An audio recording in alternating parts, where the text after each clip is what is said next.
నేను బాప్తిసం తీసుకున్న సంవత్సరంన్నరమ్మ. ఈ సంవత్సరం నుంచి నాకు ఎంత ప్రశాంతమైన లైఫ్ అంటే అంత ప్రశాంతమైన లైఫ్. నాకు ఫ్రెండ్స్ ఉన్నప్పుడు లేదు. 14,000 నోవెటల్ రూము, బీచ్ దగ్గర నోవెటల్ రూము 14,000. 20 రోజులు ఉన్నాం ఆ రూమ్లో. ఆ రూమ్లో చేయని ఎంజాయ్ లేదు. ఏది కావాలన్నా మన రూమ్ కారు డైరెక్ట్గా వెళ్ళి పైన ఆగిద్ది. అట్లా ఎంజాయ్ చేశాను నేను. నాకు అప్పుడే ప్రశాంతత రాలా, ఆనందం రాలా, మంచితనం కూడా రాలా. ఇప్పుడే అందరూ బాగున్నాడు, మంచిగా ఉన్నాడు అనుకుంటున్నారు. ఇప్పుడే నేను సంతోషంగా హ్యాపీగా ఉన్నా. ఇది నిజమైన జీవితం అని తెలుసుకొని చూడండి. ఎట్లా తిరిగానో, ఎట్లా తాగానో, ఎట్లా గొడవలు చేశానో, ఎన్ని గొడవలు చేశానో. 14 గొడవలు నా మీద, 14 కేసులు ఉన్నాయి. తెనాలి పోలీస్ స్టేషన్లో 14 కేసులు. 1 టౌన్లో ఎంతమందిని గాయపరిచి ఉంటానో, ఎంతమందిని హాస్పిటల్ పాలు చేసి ఉంటానో, ఎన్ని రోజులు తాగి తిరిగేవాళ్ళం. 2-3 రోజులు బారుల్లో ఉండేవాళ్ళం. బారులు వెళ్ళండి నెల దగ్గర వెళ్ళేవాళ్ళం కాదు. అంత నీచమైన జీవితం, అంత నీచమైన ఇది. అసలు ఎట్లా అంటే పొద్దున అన్న మీరు దేవుడి దగ్గర ఎట్లా ఉన్న దేవుడు చీ అనేదా చేసుకోమాకండి అని అన్నాడు అన్న. అమ్మో, అక్కడ దాకా వచ్చి ఆగిపోయాను. ఇంకా అట్లా చేసుకోకూడదు. మళ్ళీ అటువైపు మళ్ళీ వెళ్ళామా, అటు ఆలోచించామా, ఇక ఆయన చీ అంటే అయిపోయినా. ఓకేనా అమ్మ, ఇంకా నా లోతు జీవితం చెప్పాలా? తాగి పడిపోయింది చెప్పాలా? లేకపోతే ఎవరైనా కొట్టినప్పుడు పోలీసులు తీసుకెళ్లి కొట్టి చెప్పాలా? సబ్జెక్టులు వేస్తే పోలీసు గారు బీటెక్ చదువుకున్నాడు, సబ్జెక్టులో ఉన్నాం ఇంద్రా అన్నారు. జాలి పడేవాళ్ళు. నేను వెళ్తే ఇటు మారడేక బీటెక్ చదువుకున్నాడైనా సబ్జెక్టులు చేస్తున్నాడు. కేసులు అంటే 307 చేస్తే సబ్జెక్టులే కదా. 2 సార్లు సబ్జెక్టులు చేశా. 324 అంటే కొట్లాట. ఈ 12 అవి ఒక 2. ఇంత చాలా చాలా నీచమైన జీవితం. అంటే ఏదో కుర్రలు అన్నా అంటారు, ఓకే. లోపల ఎంత ఉండిద్దో తెలుసా? కుళ్ళిపోయిన జీవితం ఉండిద్ది లోపల. ఆ జీవితం నుంచి నన్ను దేవుడు బయటికి తెచ్చాడు.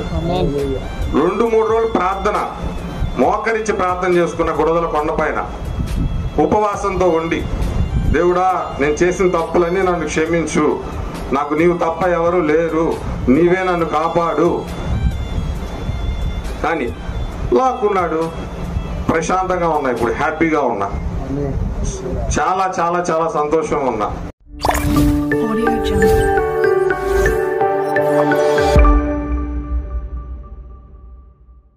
అది నా చదువు గొప్పతనం కాదు, నేను రాసింది గొప్పతనం కాదు. మా అమ్మ ఉపవాస ప్రార్థన గొప్పతనం.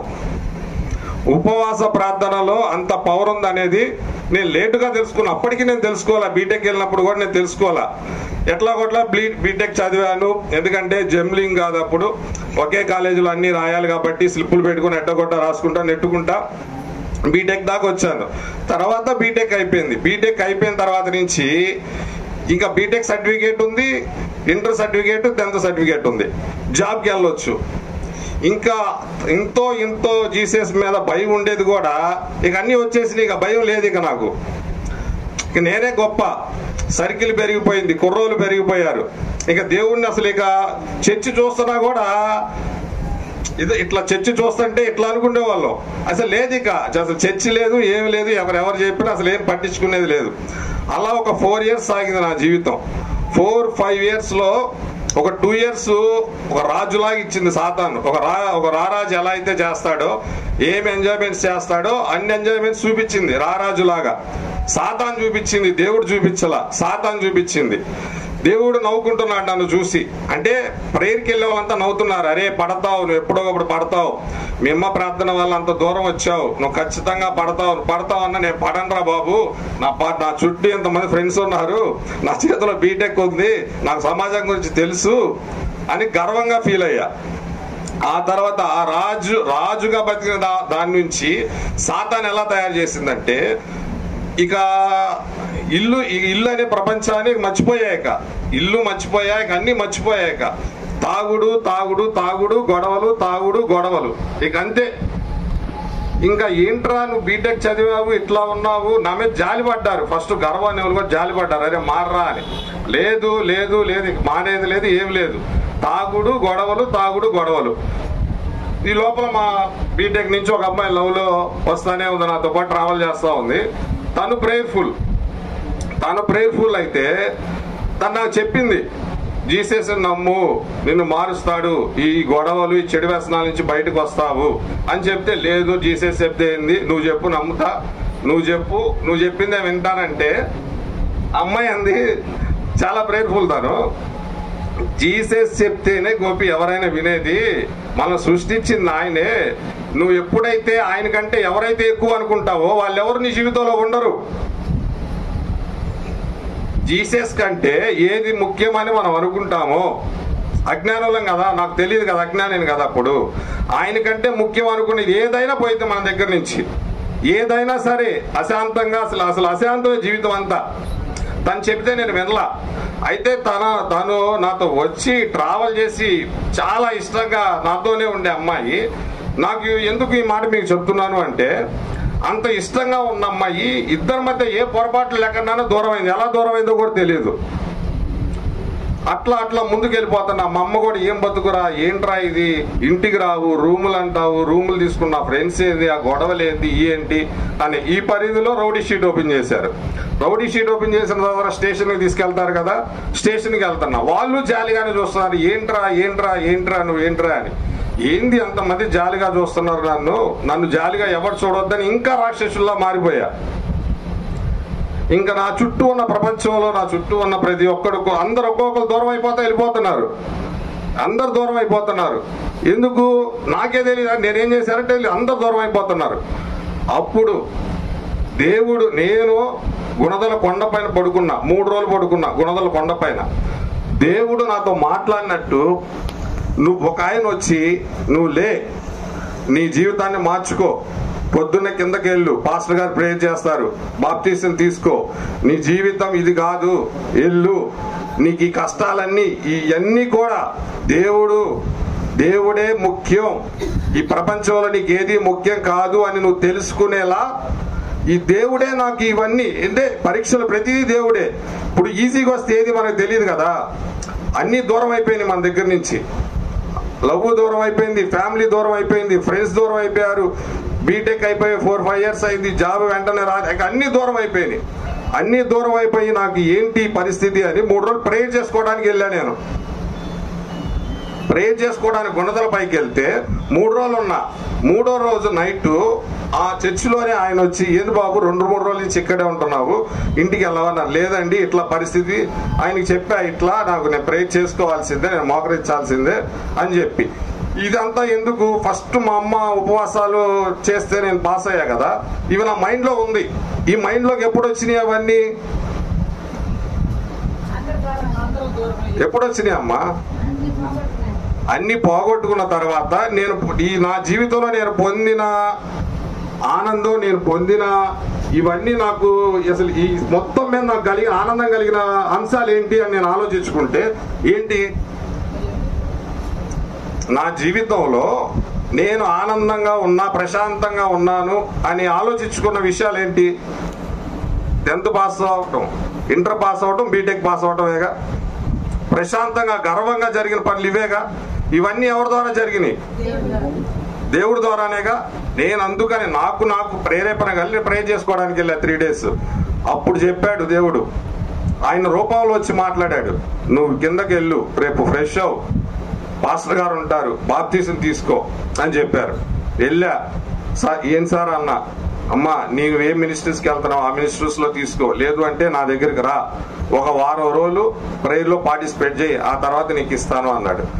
నాకు అప్పుడు కూడా తొందరగా తీసేసుకోవాలి, తొందరగా దేవుడు దగ్గర అయిపోవాలి, గబాగా తీసేసుకోవాలనిపిస్తుంది. వెళ్ళా ఇంటి దగ్గరికి, హోసానా మినిస్ట్రీస్కి వెళ్ళా. డైరెక్ట్ గా ఎట్లా వెళ్ళానంటే, నేను అప్పుడు కూడా దేవుడు ఏంది ఇంకా నేను తెలుసుకోవాలని తెలియజేస్తున్నాడు చాలా. నేను అబ్రహాం దగ్గరికి వెళ్ళిపోయా, Gorantla direct. Hosanna minister Abraham తెలుసా, ఐడియా ఉందా? తెలుసా అమ్మా అబ్రహాం అన్న? ఏసన్న గారు తెలుసా? హోసానా మినిస్ట్రీస్, వాళ్ళ మినిస్ట్రీస్కి వెళ్ళిపోయి అబ్రహాం దగ్గరికి, గుంటూరు, అన్నా నేను ఇట్లా బాప్టిజం తీసుకోవాలనుకున్నాను, నువ్వు ఇచ్చేయాలి. నేను ఇచ్చేది ఏంది బ్రదరు, అసలు ఏ మినిస్ట్రీకి వెళ్తున్నావు, అసలు నీకు ప్రేయర్కి వెళ్తున్నావా లేదా, నీ గురించి తెలియక నేను ఎలా ఇస్తాను? గుడారాల పండుగ జరుగుతాయి, ఆ టైంలో ఇస్తాను, లేదంటే ఆగస్టులో ఇస్తాను, అంతేగాని నువ్వు సడన్ గా వస్తే నేను అని చెప్పి అన్నాడు. తర్వాత మళ్ళీ తెనాల్లో నేను వెళ్ళి చర్చికి వెళ్ళా. వాళ్ళు నీకు ఎమ్మటి ఏమన్నారు, ఏంది వీళ్ళు ఈయనంటారేంటి, ఎందుకు వీళ్ళు నాకు బాప్తీసును అనుకున్నా. తర్వాత బైబుల్ చదవడం స్టార్ట్ చేశా. బాప్తీసుని తీసుకోకముందే బైబుల్ చదవడం స్టార్ట్ చేశా. వీళ్ళు ఈయట్లేదు కదా, బైబుల్ చదువుదాం. ఏముంది బైబుల్లో? బైబుల్లో ఏముంది అసలు? వీళ్ళు నాకు ఈయన ఎందుకు ఈయన అంటున్నారు? నేను తెలుసుకోలేనా బైబుల్? నేను చదువుకున్నా కదా అని బైబుల్ చదువుకున్నానమ్మా. ఈ బైబుల్ని పూర్తి చేసిన తర్వాత ఒక 2 నెలల్లో ఈ బైబుల్ మొత్తం చదివా నేను. 2 నెలల్లో ఏమీ లేదు. ఇక పొద్దున్న నుంచి చదవటం, నిద్రొస్తే పడుకోవటం గంట, మళ్ళీ లేకపోవటం, చదవటం 2 నెలల్లో కంప్లీట్ చేశా. ఈ బైబుల్ తీసుకున్న తర్వాత బాప్తీసం తీసుకోవాలి అంటే భయపడ్డా. అంటే ఈ ప్రపంచానికి సంబంధం లే, ప్రపంచంలో మనకి ఎవరు తల్లి తండ్రులు ఫ్రెండ్స్ ఎవ్వరు కాదమ్మా. మనకి ఎవ్వరూ లేరు, ఎవరు కూడా కాదు. ఏ మనిషి మీద కూడా ప్రేమ పెంచుకోకూడదు, ఏ మనిషితో కూడా మనం అసలు ఉండకూడదు. నిన్న అన్నగారు చెప్పారు, పాస్టర్ గారు వచ్చినాయని చెప్పారు, ఏమని? దాసులు అవ్వకూడదు అని. ఎవరికి? లోకానికి దాసులు అవ్వకూడదని. నువ్వు నీ చుట్టానికి దాసులు అయినా లోకానికి అయినట్టే, నీ బంధువులకి అయినా లోకానికి అయినట్టే, నీ తల్లిదండ్రులకు దాసులు అయినా లోకానికి అయినట్టే, స్నేహితులకైనా ఎవరితో, పొలిటీషియన్స్ ఎవరితో అయినా లోకానికి నువ్వు దాసులు అయినట్టే. నువ్వు ఎవరితో దాసిగా ఉండాలి? దేవునితో. దేవుడే కదా నేను సృష్టించింది, ఈయనతోనే దాసుడిగా ఉండాలి. అప్పుడు నిర్ణయించుకున్నా, బాప్తీసం తీసుకుంటే ఇక నాకు ప్రపంచంతో పని లేదు. ఏ ఎమోషన్స్ మనకు ఉండకూడదు, ఏ ఎమోషన్స్ అయినా ఒకేలాగా మనం క్యారీ చేయాలి అని మనసులో నిర్ణయించుకున్న తర్వాత వెళ్ళా. నేను బాప్తీసం తీసుకునే దాంట్లో దేవా అన్నది, చార్లెస్ అన్నది కూడా చాలా ఉంది. కన్ఫ్యూజ్ లో ఉన్నా, తీసుకోవాలా వద్దా అని భయపడుతున్నా. వాళ్ళు టెస్ట్ చేశారు నన్ను, ఈ అబ్బాయి ఎట్లా ఉంటాడు, ఏంటి అని. నేను వాళ్ళని బైబుల్లో క్వశ్చన్స్ అడుగుతున్నా, వాళ్ళు ఒక 2-3 మంత్స్ని అడుగుతుంటే వాళ్ళు, లేదు నువ్వు తీసేసుకో, నువ్వు మారావు, నువ్వు కరెక్ట్ గా ఉన్నావు, నువ్వు ప్రతి డౌట్ అడుగుతున్నావు అన్నారు. అయినా బైబుల్ గురించి తెలిసిన వారే, చార్లెస్ అనే వ్యక్తి బైబుల్ గురించి తెలిసిన వారే. ఇంకా వీళ్ళు కూడా తీసుకోమంటున్నారు కదా, ఇంకా బలంగా వెళ్ళా. బాప్తీసం తీసుకున్నానమ్మా. బాప్తీసం తీసుకున్న 30 రోజులు, మీరు నమ్ముతారో నమ్మరు, 30 రోజులు వెళ్ళిపోయిన లోకం అంతా మళ్ళీ వచ్చేసింది నా దగ్గరికి. విడిపోయిన బంధాలన్నీ 30 రోజులు వచ్చేసింది మళ్ళీ. కలవనోడు ఫ్రెండ్స్ వచ్చేస్తున్నారు, ఫోన్లు చేస్తున్నారు, బావ ఏం బాప్తీసం బయటికి రా అంటున్నారు. దూరమైన అమ్మాయి ఫోన్ చేస్తుంది, కలుద్దాం అంటది. ఏంది అంతా? వెళ్ళిపోయిన ప్రపంచం కదా, మళ్ళీ వీళ్ళంతా నా దగ్గరికి ఎందుకు వస్తున్నారు బాబు అని అంటే, 40 రోజులు సాతాను నడితే బాబు అలా చూపిస్తున్నారు అన్నారు. 40 రోజులు కాదు కదా అసలు, 40 రోజులు ఎన్ని సంవత్సరాలైనా సరే ఇంకా వాళ్ళు కాదు, ఎవరు వచ్చినా ఎదురుగా నిలబడి ఏం చేసినా సరే నేను మారేది లేదు. నేను అసలు మారేది లేదు. నా ఎమోషన్స్ నేను క్యారీ చేసుకోను. నా చుట్టాలకి ఏం జరిగినా సరే నేను పట్టించుకోను, ఎవరికి ఏం జరిగినా నేను పట్టించుకోను. అలాగే మనం ఎవరికి హాని చేయకుండా ఉండటమే బైబుల్ మనకేం చెప్తుందమ్మా. బైబుల్ మనకేం చెప్తుంది? ఎవరి గురించి కూడా మనం ప్రతికార ఆలోచన చేయకూడదు. అంటే ఎవరైనా మనకి కీడు చేశారు, లేదా ఎవరైనా చిన్న చూపు చూశారనుకో, మనం ఎప్పుడు చిన్న చూపు చూస్తామని మనం చూడకూడదు. మనకి ఎవరైనా హాని చేశారనుకో, వాళ్ళకి ఏదో ఒకటి జరగాలని మనం ఆలోచించకూడదు. ఎవరైనా బాగున్నారనుకో, వాళ్ళు బాగున్నారు ఏదని మనం ఆలోచించకూడదు. అంతా ఆయన ప్రణాళిక మీదే కదా జరిగేది. కష్టమైనా నష్టమైనా సుఖమైనా ఆయన ప్రణాళిక మీదే జరిగిద్ది. మనం ఆయన చెప్పింది ఫాలో అవుతా వెళ్ళిపోతే సంతోషం ఉండిద్దా లేదా అనే దానికి నేను ఎగ్జాంపుల్ అమ్మా. నేను 1.5 year అయింది బాప్తీసం తీసుకొని. మీరు నమ్మరు, 2 బైకులు, 1 కారు, 2 ఫోన్లు పెయింటింగ్ చేసేవాడిని నేను. ఎప్పుడు కుర్రోళ్ళు ఎప్పుడు నా చుట్టూ ఉండేవాళ్ళు. ప్రశాంతత ఉండేది కాదు అప్పుడు. అన్నాందరికి లాకేస్ అంటే వాడి దగ్గరికి వెళ్ళి బతిలాడాలి, వీడి దగ్గరికి వెళ్ళాలి, ఈ కుర్రోడు గొడవ అయితే వాడి దగ్గరికి వెళ్ళి మాట్లాడాలి, ఆ అమ్మాయి పోయి ఎన్ని, అసలు అబ్బో దీంట్లో ప్రశాంతత లేదు. చుట్టాలు, వీడి మీద ప్రేమ ఎక్కువైంది అనుకో, వాడిని ఎవరైనా అన్నారనుకో వాడి మీదకి వెళ్ళాలి. తల్లిదండ్రుల మీద ప్రేమ ఎక్కువైనా సూర బాధే. అమ్మ నా తల్లిదండ్రులకి ఏమైద్దో, నేను లేకపోతే నా తల్లిదండ్రులు ఏమవుతారు. పిల్లల మీద ప్రేమ పెరిగినా బాధే, అమ్మ మనం లేకపోతే పిల్లలు ఏమవుతారని. ఎవ్వరు ఎక్కడికి వెళ్ళరమ్మా. ఏది మన చేతుల్లో లేదు. మన చేతుల్లో ఉన్నదల్లా ఒకటే, దేవుడు చెప్పినట్లు ముందుకు వెళ్ళటం. అన్ని ఆయనే చేస్తాడు. మన చేతుల్లో ఏముంది? మీ చేతుల్లో ఏముంది మామగారు? ఏమన్నా చెప్పండి. ఏమి లేదు. దేవుడు చెప్పింది, ఆయన చెప్పింది మనం చేస్తే కదా ఆయన మనకేం చేయలేదు ఆయన ఆలోచించేది. ఆయన చెప్పింది మనం చేయకుండా నాకు జరగాలంటే ఎలా జరిగిద్దా?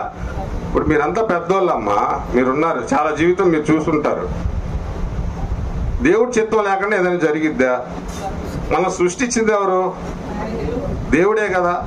ఆయనకి తెలీదా మనల్ని ఏం చేయాలని? కానీ ఆయన మాట వింటేనేగా. ఇప్పుడు నీ బిడ్డలు ఉన్నారమ్మా, వాళ్ళు నీ మాట వింటేనే కానీ వాళ్ళకి ఏదైనా చేసేది. నీ బిడ్డలు నీ మాట వినక ఆడో తిరుగుతుంటే నువ్వేం చేస్తావు? ఇప్పుడు నేనున్నా, నా బీటెక్ అయిన తర్వాత నేను ఆడాడో తిరిగా. మా పేరెంట్స్ ఏం చేస్తారు? నేను వాళ్ళ మాట వింటే కదా నన్ను బెంగళూరు పంపించాలో, హైదరాబాద్ పంపించాలో, చెన్నై పంపించాలో వాళ్ళు ఆలోచించేది. అట్లానే మనం కూడా దేవుడికి అవకాశం ఇవ్వాలి. అవకాశం ఇవ్వడం కాదు, ఆయన కింద ఉండాల్సిందే. అవకాశం ఇవ్వడానికి ఆయన మనిషి కాదు, దేవుడు సృష్టికర్త. భూమి ఆకాశాలు సృష్టించిన వ్యక్తి ఆయన. ఇప్పుడు కన్న తల్లిదండ్రులు ఏముందమ్మా? ఇప్పుడు నా తల్లిదండ్రులు కూడా నేను చిన్నతనంగానే చూస్తాను. అంటే ప్రేమించడం ఒక్కటే నాకు పని. వాళ్ళని ప్రేమించటమే, అంతేగాని వాళ్ళ దైవంలా దేవుళ్ళ అమ్మ లేకపోతే నేను లేను, నాన్న లేకపోతే నేను లేను, ఫ్రెండ్ లేకపోతే నేను లేను, తమ్ముడు లేకపోతే నేను లేను అనే భావన నుంచి బయటకు వచ్చేసా. మా అమ్మ నాన్న బాగుండాలి అంతే, నేను బాగా చూసుకోవాలి, అంతకు మించి ఏమైనా చేయాలా మనం? చెప్పమ్మా. నా జీవితం ఇప్పుడు ఎలా ఉందంటే, అమ్మా దేవుడే కాపాడాడు రా, అరే వాడు దేవుడు రా హెల్ప్ చేశాడు అని ఎవడైనా అంటున్నా దేవుడు అనమగరా బాబు, మంచోడను. దేవుడు అనమాకు, మంచోడను. అంటే మన నోట్లో నుంచి కూడా దేవుడిని ఎవరితో కంపేర్ చేయకూడదు. అయ్యా దేవుళ్ళ వచ్చి డబ్బులు ఇచ్చాడు రా, దేవుళ్ళ వచ్చి కాపాడాడు రా, మంచోడు కాపాడాడు అంతే, మంచోడు డబ్బులు ఇచ్చాడు అంతే. సర్వ సృష్టికర్తమ్మా. భూమి ఎంత ఉంది, మనం ఎంత సృష్టిని ఆయన సృష్టించుంటాడు చెప్పండి. ఈ సృష్టిలో నువ్వు ఒక పర్సన్ కోసం నువ్వు బాధపడక్కర్లా, దేవుడికి నువ్వు ఎందుకు దగ్గర అవ్వట్లేదు అని బాధపడు. దేవుడు చెప్పింది నువ్వు ఎందుకు చేయట్లేదని బాధపడు. ఆయన చెప్పినట్లు ఎందుకు బ్రతకట్లేదని నువ్వు బాధపడు. కొడుకు చెప్పాడు, తల్లి ఈ కాదు. ఇప్పుడు బైబుల్ ఏం చెప్తుంది? కొడుకును ప్రేమించమని చెప్తుంది, తల్లిని ప్రేమించమని చెప్తుంది, ఇరుగువారిని మంచిగా చెప్తుంది కదా, మంచిగా చెప్తుందిగా. ఇక్కడ నువ్వు ఎందుకు చెప్తుంది? నువ్వు ప్రశాంతంగా ఉండటానికి. ఎదుటివాడి గురించి నువ్వు ఎప్పుడు ఆలోచిస్తావో నువ్వు శాంతంగా ఉండవు. ఎదుటివాడి కూడా ఎప్పుడైతే బాగుండాలనుకుంటావో నువ్వు శాంతంగా ఉంటావు, సమాధానంగా ఉంటావు, శాంతిగా ఉంటావు, సమృద్ధిగా ఉంటావు. నేను బాప్తిసం తీసుకున్న సంవత్సరంన్నరమ్మ. ఈ సంవత్సరంన్నర నుంచి నాకు ఎంత ప్రశాంతమైన లైఫ్ అంటే అంత ప్రశాంతమైన లైఫ్. నాకు ఫ్రెండ్స్ ఉన్నప్పుడు లేదు. 14,000 నోవెటల్ రూము, బీచ్ దగ్గర నోవెటల్ రూము 14,000. 20 రోజులు ఉన్నాం ఆ రూమ్లో. ఆ రూమ్లో చేయని ఎంజాయ్ లేదు. ఏది కావాలన్నా మన రూమ్ కారు డైరెక్ట్గా వెళ్ళి పైన ఆగిద్ది. అట్లా ఎంజాయ్ చేశాను నేను. నాకు అప్పుడే ప్రశాంతత రాలా, ఆనందం రాలా, మంచితనం కూడా రాలా. ఇప్పుడే అందరూ బాగున్నాడు, మంచిగా ఉన్నాడు అనుకుంటున్నారు. ఇప్పుడే నేను సంతోషంగా హ్యాపీగా ఉన్నా. ఇది నిజమైన జీవితం అని తెలుసుకొని చూడండి. ఎట్లా తిరిగానో, ఎట్లా తాగానో, ఎట్లా గొడవలు చేశానో, ఎన్ని గొడవలు చేశానో. 14 గొడవలు నా మీద, 14 కేసులు ఉన్నాయి. తెనాలి పోలీస్ స్టేషన్లో 14 కేసులు, 1 టౌన్లో. ఎంతమందిని గాయపరిచి ఉంటానో, ఎంతమందిని హాస్పిటల్ పాలు చేసి ఉంటానో, ఎన్ని రోజులు తాగి తిరిగే ఉన్నో. 2-3 రోజులు బారుల్లో ఉండేవాళ్ళం. బారులు వెళ్ళండి నెల దగ్గర వెళ్ళేవాళ్ళం కాదు. అంత నీచమైన జీవితం, అంత నీచమైన ఇది. అసలు ఎట్లా అంటే పొద్దున మీరు దేవుడి దగ్గర ఇట్లా ఉన్న దేవుడు చీ అనేదా చేసుకోమాకండి అని అన్నాడు అన్న. అమ్మో అక్కడ దాకా వచ్చి ఆగిపోయాను. ఇంకా అట్లా చేసుకోకూడదు. మళ్ళీ అటువైపు మళ్ళీ వెళ్ళామా, అటు ఆలోచించామా, ఇక ఆయన చీ అంటే అయిపోయినట్లే. అంటే దేవుడి ప్రణాళిక మన పట్ల ఎప్పుడు ఉండిద్దమ్మా. మనం ఆయన్ని ఎత్తుక్కుంటా వెళ్ళినప్పుడు నేను ఎత్తుక్కొని వెళ్ళా. ఆయన దగ్గరే ఇక సంతోషం ఉంది, నాకు ఎవరు లేరు, ఆయనే నాకు సమాధానం ఇస్తాడు అని వెళ్ళాను. సమాధానం పరిచాడు, ప్రశాంతంగా ఉన్నాను. ఇప్పుడు చాలా చాలా సంతోషంగా ఉన్నాను. అసలు మిమ్మల్ని అందరం చూస్తుంటే, ఆ పిల్లలు పొద్దున ఇద్దరు తీసుకుంటుంటే నేను ఇక్కడ మౌనంగానే ఉంటున్నా, కానీ నాకు ఎమోషన్స్ వస్తుంది. అంటే ఆ స్టేజ్ నుంచి నేను వచ్చే సంవత్సరంన్నర కిందట వాళ్ళు పొద్దున వాళ్ళిద్దరు పడే టెన్షన్ నాకు తెలుసు. సంతోషం ఉండిద్ది, టెన్షన్ ఉండిద్ది వాళ్ళకి. అట్లా మీరు ఉన్నారు వృద్ధులు, ఒకటే మీ పిల్లల గురించి వాళ్ళ గురించి ఏం వద్దమ్మా, బైబుల్ చదువుకోండి, చదవగలిగితే దేవుణ్ణి ఫాలో అవ్వండి, అన్నగారిని ఫాలో అవ్వండి. యువకులైనా సోదరులైనా ఎవరైనా సరే బైబుల్ అన్నగారిని ఫాలో అవ్వండి, శాంతంగా ప్రశాంతంగా వెళ్ళండి.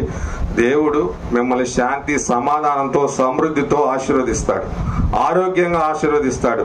ఆయనకి అసాధ్యం అంటూ ఏదీ లేదు. ఓకేనా అమ్మా? ఇంకా నా లోతు జీవితం చెప్పాలా? తాగి పడిపోయింది చెప్పాలా? లేకపోతే ఎవరైనా కొట్టినప్పుడు పోలీసులు తీసుకెళ్లి కొట్టి చెప్పాలా?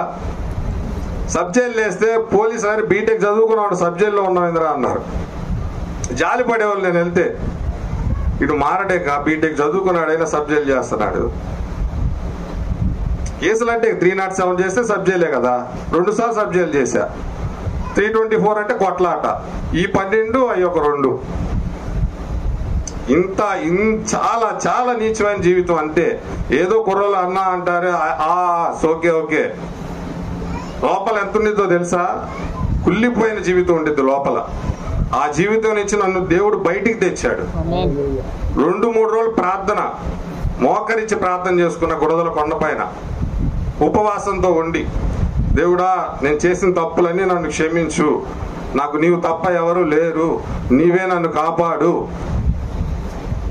కానీ లాక్కున్నాడు. ప్రశాంతంగా ఉన్నా, ఇప్పుడు హ్యాపీగా ఉన్నా, చాలా చాలా చాలా సంతోషంగా ఉన్నా. ఇక్కడ రావటం కూడా చాలా చాలా సంతోషంగా ఉంది. అన్నగారు నెక్స్ట్ ఇయర్ అవకాశం ఇస్తే ఇంతకంటే కూడికలు ఘనంగా చేసుకునే దానికి మా తోడ్పాటు కూడా అన్నగారికి ఉంటుందని ఖచ్చితంగా చెప్తున్నాను. ఇక్కడ ఉన్న వృద్ధురాలందరికి కూడా చెప్తున్నాను, మీరు ఇట్లానే దేవుణ్ణి నమ్ముకుంటా సన్నిధికి వచ్చి మీకే చిన్న సమస్య ఉన్నా అన్న చేత ప్రార్థన చేయించుకోండి. దేవుడు తప్ప మీకు శాంతి సమాధానం సమృద్ధి ఎవ్వరు ఇవ్వరు. తల్లిదండ్రులు ఎవరు, కొడుకులు ఎవరు, సన్నిహితులు కూడా ఎవరు. మీరు యువకులకు కూడా మీకు కూడా ఒకటే చెప్తున్నానమ్మా వినపం, దేవుడి కంటే ప్రాధాన్యత దేనికి ఇస్తే అది మనకి ఉండదు. ఫస్ట్ దేవుడు ప్రాధాన్యత, తర్వాత ఎవరికైనా ఇచ్చుకోండి. ఫస్ట్ దేవుడు, అంతేక దేవుడు ఆయన తర్వాత ఏదైనా ఏ టైం అయినా ఆయనకే కేటాయించండి, ఆయన తర్వాత ఏదైనా సరే. ఎందుకంటే ఎదగాల్సిన వాళ్ళు జీవితం చాలా ఉంది కాబట్టి ఆయనకు అవకాశం ఇస్తా వెళ్ళారనుకో, మీ అవకాశాలన్నీ ఆయన తీసుకొని సమృద్ధి పరుస్తాడు. ఓకేనా? చిన్న ప్రార్థన చేసుకొని ముగించుకుందాం.